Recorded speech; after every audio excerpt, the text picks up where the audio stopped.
کہ جو آدمی قرآن کے علاوہ کسی جگہ سے عزت چاہتا ہے اللہ اسے ذلیل کر دیتا ہے۔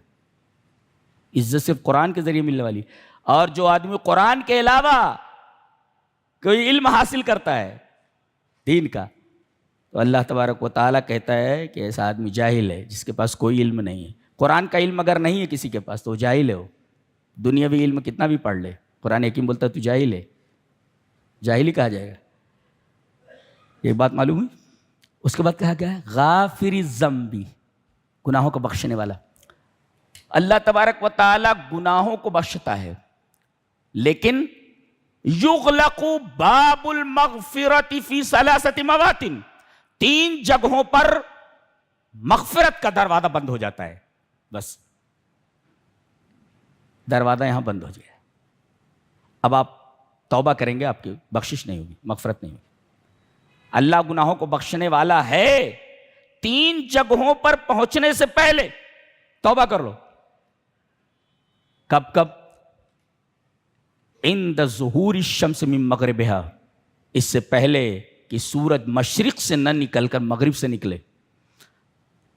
اللہ اکبر، کائنات بالکل معکوس ہو جائے گی، الٹی ہو جائے گی۔ ابھی سورج مشرق سے نکل رہا ہے، قیامت کی علامت یہ ہے کہ سورج مغرب سے نکلے گا، اور جس دن سورج مغرب سے نکلا توبہ کا دروازہ بند ہو گیا۔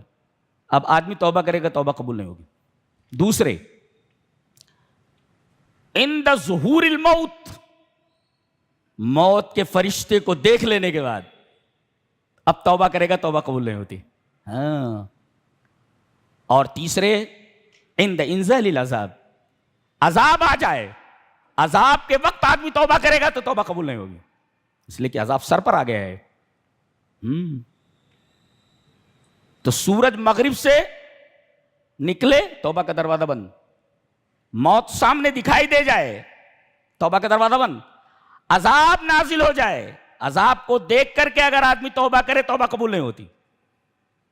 تو 3 مرحلوں سے 2-4 ہونے سے پہلے توبہ کر لو، جی اللہ معاف کر دے گا، ورنہ توبہ کا دروازہ 3 جگہوں پر بند ہو جاتا ہے۔ غافر الذنب وقابل التوب شدید العقاب۔ اللہ، پہلے کہا کیا کہ میں گناہوں کو بخشتا ہوں، اس کے بعد کہا شدید العقاب، میں سخت سزا دیتا ہوں۔ اللہ اکبر، پہلے کیا کہا؟ میں گناہوں کو بخشتا ہوں، توبہ کو قبول کرتا ہوں، اس کے بعد کہہ رہا ہے شدید العقاب، زبردست عذاب دیتا ہوں، میں زبردست پکڑ کرتا ہوں۔ یہاں مغفرت پہلے ہے، پکڑ بعد میں ہے۔ یہ اشارہ اس بات کی طرف ہے کہ اللہ کی رحمت اس کے غضب کے اوپر حاوی ہے، بندوں پر مہربان بہت ہے۔ جتنا وہ مہربان ہے، جتنا محبت کرتا ہوں اتنا غصہ نہیں کرتا، یہ مطلب ہے۔ ماں ہوتی ہے نا، ماں بچے کی شرارت کے اوپر اس سے خفا ہو جاتی ہے، لیکن اکثر کیا ہوتا ہے، اس سے محبت ہی کرتی ہے نا۔ تو غافر الذنب وقابل التوب شدید العقاب، غافر الذنب کو مقدم کیا شدید العقاب پر، اس بات کی طرف اشارہ ہے کہ اللہ تبارک و تعالیٰ کی رحمت اس کے غضب کے اوپر حاوی ہے، اور اس نے لکھ کر کے عرش کے اوپر اپنے پاس رکھ رکھا ہے کیا؟ ان رحمتی تغلب غضبی، میری رحمت میرے غضب کے اوپر حاوی ہے۔ بتا